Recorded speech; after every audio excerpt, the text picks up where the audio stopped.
So tomorrow I've got an 11-hour flight from London to Las Vegas, and I thought, what better way to spend the time in the air than painting up a little Bladgaurd Veteran.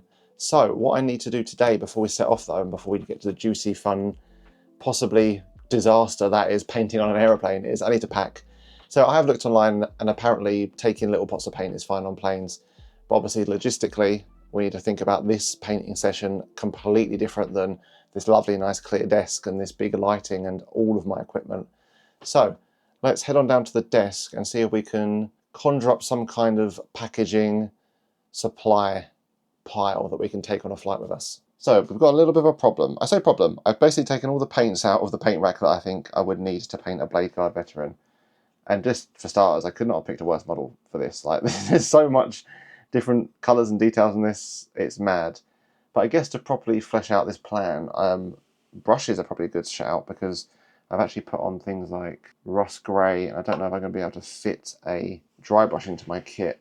So what I'm doing is I'm taking the Army Painter wet palette, because it's got these little brush holders in it. So we take a small layer brush, a size 00 for edge highlights, or highlighting of some kind.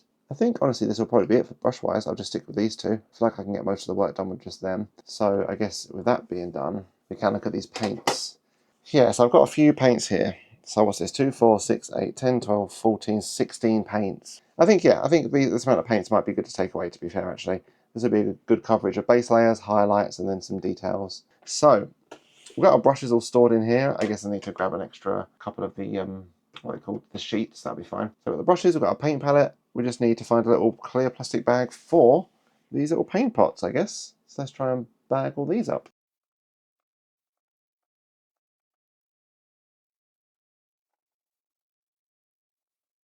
Cool, so we've got our two bags. I just put the shades and like the liquids in here and the acrylics in the other one just to separate them. These are all sealed off, that's okay, they can go in my carry-on. We've got the paint pot, we've got the wet palette, the model, the brushes. Honestly, I think that's everything. I'll probably take some kitchen roll with me, just a couple sheets just to use to obviously clean brushes and whatnot. Oh, should I take, no, I'm not going to take brush cleaner, that's silly. So you know what, I think actually this might be it. This might be all we need. There's a couple brushes in here, what a model. I'm not going to take the painting handle just because it's a bit much in it. Yeah, this seems okay. I'll get like a little cup of water with the flight. Yeah, how hard can it be? And here we go, all seated, tray table down, with a brush and mini in hand and ready to go. So we're just going to start with all of the base colours, and we're going to kick things off with some Black Templar contrast paint over all of the armour panels and those shoulder panels. And if you've watched the videos before, you'll know this is actually a first for me as well, doing commentary over pre-recorded footage. Normally I talk as I paint live, so everything's fresh in my mind. So it'll be interesting to see throughout this video if I can remember half the stuff I did in the plane, because this flight was like 2.5 weeks ago for me. One thing I do definitely remember though is how awkward it was doing this, getting paints like one pot out of the bag, kind of shoving it back into my backpack, putting it out and again, just with the tray table in the way.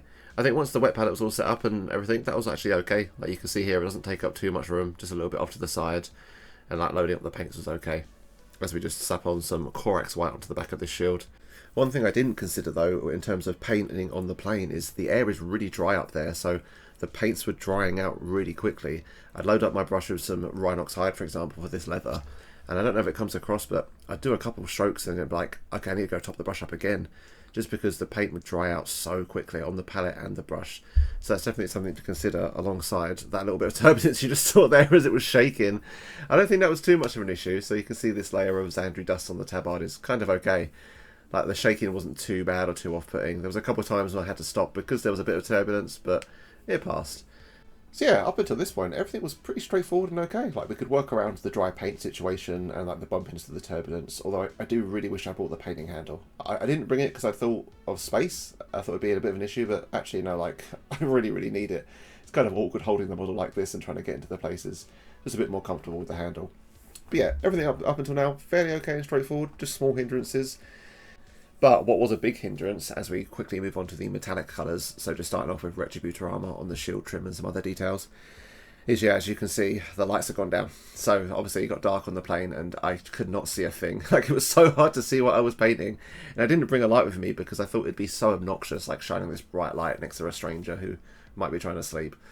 And as anyone who paints knows, like how important lighting is to see what you're doing, because as I'm painting this Aquila with Retributor, we'll pause it in a sec, but I missed a whole bunch of sections. Like, I thought it was done because I couldn't really see. Yeah, you can see there at the bottom of the Aquila. I'll recircle it, actually. Yeah, look at all those stuff. Those little areas I missed. Like, I thought I was done, so I just kind of stopped the Aquila there, but no, it was real patchy and messy. That's something we'll get back to later. Like, I think that was the biggest hindrance was, yeah, not being able to see what I was doing as clearly and kind of made it a lot of messy.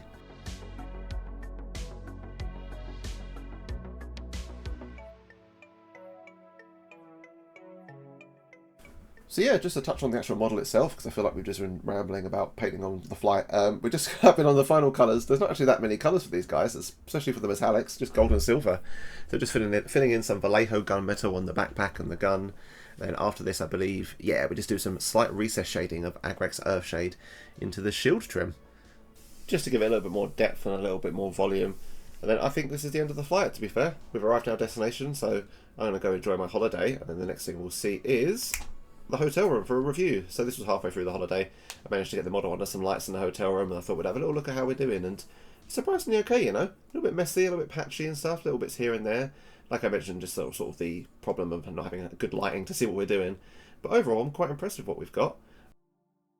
So as we set up for the return flights on the way back home, just sort of setting up the wet palette, getting the brushes ready, I will say I accidentally packed away in the hold luggage the Nuln Oil and Agrax Earthshade bag, so we don't have access to any of the shading for this flight, so we'll have to make do with something else.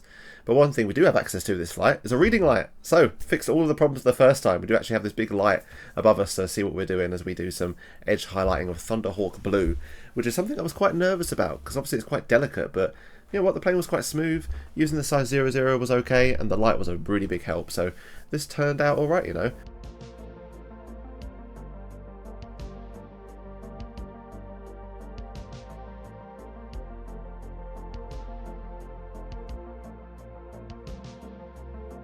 So like I mentioned, I left the Agrax Earthshade in the hold luggage, so I had no access to any washes for this tabard, and I really wanted to do some Ushabti Bone highlights.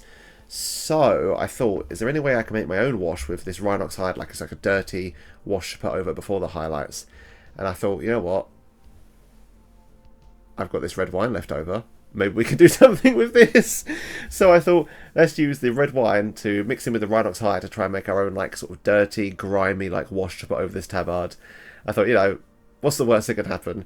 So as we can see here, I'm just really, really heavily winding down this Rhinox Hide to make like a dirty brown wash, and you know what, it actually kind of came out alright, you know, like it did the job. It kind of made like this dirty, grimy, browny wash to put over the tabard to darken down those recesses and make it look a little bit, yeah, just dirty and grimy, looking kind of okay. You can see there, look, yeah, just like a nice browny red tint, almost, yeah, like a dirty Agrax Earthshade. And then we're getting to apply some Ushabti Bone highlights over the top, and it's kind of alright. I guess it's just so silly, isn't it? Oh my god. Oh yeah, so after our sort of red wine Rhinox shade mix, we moved on to some more edge highlighting. I think that's what we do for most of this flight, to be fair, just edge highlighting. I think Evil Sunz Scarlet across some of these reds. Looking okay, nice and smooth, and then moving on to some edge highlights of Rhinox. Oh no, so it was Mournfang over the Rhinox, just on some of these leather pouches. I didn't use any of the the red wine shade on this just because I thought, let's play it safe with just the tabard. But no, some nice little scratch marks, and then moving on to some metallic highlights of Liberator Gold on top of the Retributor. And then after this, I think we just do some Fenrisan Grey on some of the upper facing armour sections. And then also, to finish off the flight, the last thing we did here on the plane was just some silver on the armour ribbons after these edge highlights.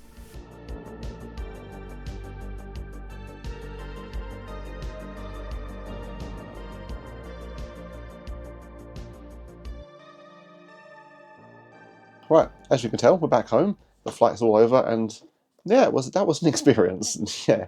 So in this box, I've got where we got up to. I think the only thing I didn't do was the shading, and then there's a bit of tidying up in the basin. Oh, the sword. I forgot about the sword as well, because that required like loads of layers of reds and oranges that I couldn't really do on the plane. So what we'll do now, just to finish this off, is open this up, see how it's looking, because it's kind of hard to get a good look at it under the plane lighting and whatnot. Now I've got this big fancy light and we can take a proper good look at all the horrible mistakes we've made, how bad this actually looks, and then hopefully fix them all up and tidy them up just a little bit to finish it off. Sweet, so yeah, let's unwrap this boy and see what we're looking at. Oh, so I'll start from the back. That's not too bad actually, you know. A little bit messy here and there, which I think is going to be a recurring theme. But overall, actually, let's zoom in, sorry. There we go. Let's get a nice, real close-up look at all the horrors. Moving around the side. The leather's okay. Actually, it's looking pretty good. considering there's no Agrax Earthshade on it. There's a big patch on the back of his leg there that I've missed. Yeah, I need to put some contrast there. I just missed that section. I will say I do quite like the silver on the ribbons. Some of the highlight is okay. It's a bit blotchy around there, but that's whatever. As we get to the front, yeah, well, overall this ain't too bad. Like, it's a little bit messy here and there. I think I said the word messy like 100 times, but that's the best way to describe it.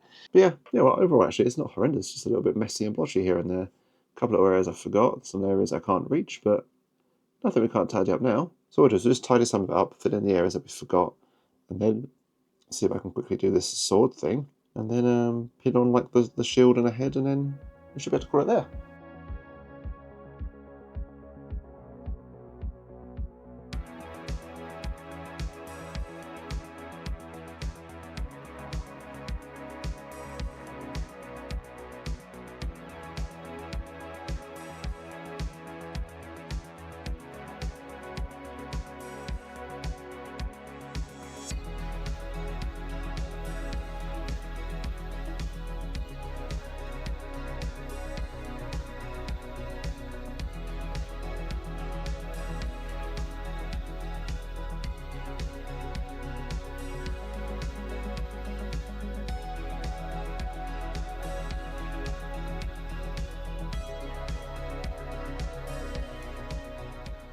Cool, so there's all of the Nuln Oil on the armour and the silvers, Agrax Earthshade on some bits and bobs, sword handle, some leathers, and then Riekland Fleshade and a bunch of the gold. So, just a couple of things left now.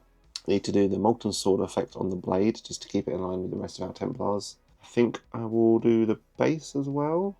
Paint this rock something like Celeste Grey and whatnot, and then put some mud on the base, and then it should be good to go. Oh, I need to do some transfers on the shoulders, actually, sorry. So yeah, sword, shoulders, slap something on the base, and then we can glue on a head and a shield. They've already been pre-painted. I've got like a ton of them somewhere from a previous video I did.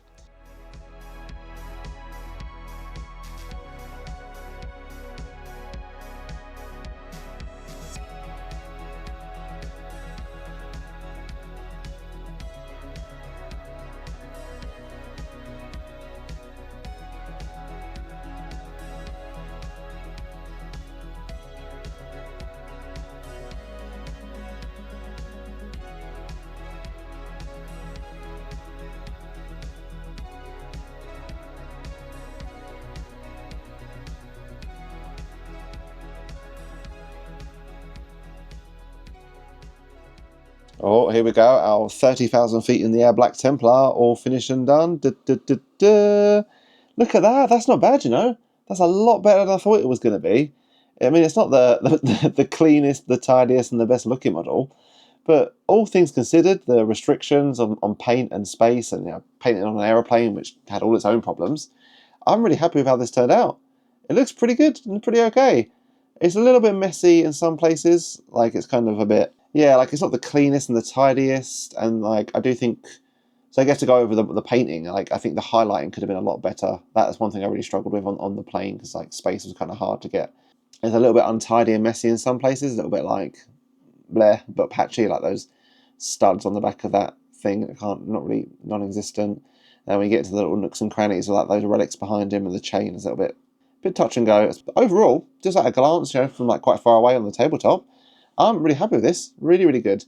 I guess to go over the things we just did when we landed and got home, we just like finished off the sword, chucked on a pre-painted helmet and a crest. They were already done like prior to it. And then, what else did we do? I think that was it. Oh, just the base. We just chucked some like mud and some grey down. Nothing that special. Those are just some like leftover bits I couldn't do because I didn't have enough paints on the plane. But no, like the tabard, like the red wine tabard is it's actually quite cool, quite funny. It doesn't just has a bit of dirt and grime to it. The chest Aquila is probably the worst bit. Like, I don't know if you can see if we zoom in. Yeah, around the top of that Aquila is real messy, and there's some patchy bits. And I didn't manage to do any highlighting on it just because it was really awkward too. And it just didn't get around to it. There's no time or space on the plane. And like I mentioned earlier, I didn't want to come home and then like touch it up loads at home. I wanted it to be like, this is what we got on that flight with that under those restrictions. The back of this shield's kind of okay. Like, it does the job. It's a little bit streaky in some sections, not the smoothest applications. But you know what? Overall, I'm well happy with how this turned out, like considering the circumstances under which we painted it. Like, This is really looks okay, you know. Doesn't look too bad. There we go. Our little Space Marine painted on a plane, and yeah, well, that was alright. That was actually a lot better than I thought it was going to be in some aspects, but actually some parts were a lot harder and worse. So I thought space was going to be an issue, and like actually trying to hold the model, paint it, and like apply paint from the brush onto the model. I thought that was going to be the hard part, but actually it was easy. There was a lot of space to set up my wet palette, the water, the tissue, actually like painting the model. It was all the external stuff, like the lights weren't really there. Like on the flight out, we didn't have the reading light. I didn't take anything with me, so it was kind of hard to see the model. That was a real big problem. And also how dry the air is on an aeroplane. Like paints were drying out so quickly. I didn't really consider that. So actually the things I was worried about weren't an issue, and the things I didn't even consider were. So yeah, it was really interesting to sort of experience that. I don't know if I'd do it again. Like the actual painting on the plane was fun. It was fine. It flew by. Like it achieved the goal. Like it was really fun to do. Time passed. I got a mini done where I would normally just be sleeping or watching random stuff. But I took a lot of stuff with me. Like I took the wet palette, the model, all the paints. It took up a lot of space in my bag, and it was a lot of faff, like getting a paint out, making it. Like it was a lot of space and a lot of effort.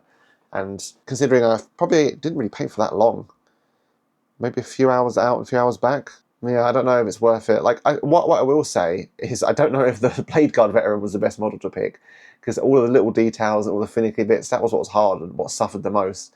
And Bladgaurd Veterans are like one of the most detailed models you can get for the Space Marines. There's so much going on. So maybe if I did it in the future, rather than taking a big detailed model, lots of little things. I've got 4 neophytes left to do, so maybe them would have been a much better choice. But also on the flip side, it was like a holiday where I was doing loads of stuff. Like I had no downtime, so I didn't have time to paint in the hotel. So I think if you're going away for a business trip or something, this is definitely something I would recommend if you've got a long flight and lots of downtime in a hotel. But for me, yeah, like, I don't know if I'd do it again. It was kind of fun, like I said. Maybe. I say this now. I'll have another flight coming up soon. I think in December I'm going away. And I'll probably be like, actually, you know what? Let's get my grubby mitts on a paintbrush and do some painting. But as always, thank you for watching, and if you enjoyed the video, drop us a like and subscribe, and tune in next time. Bye!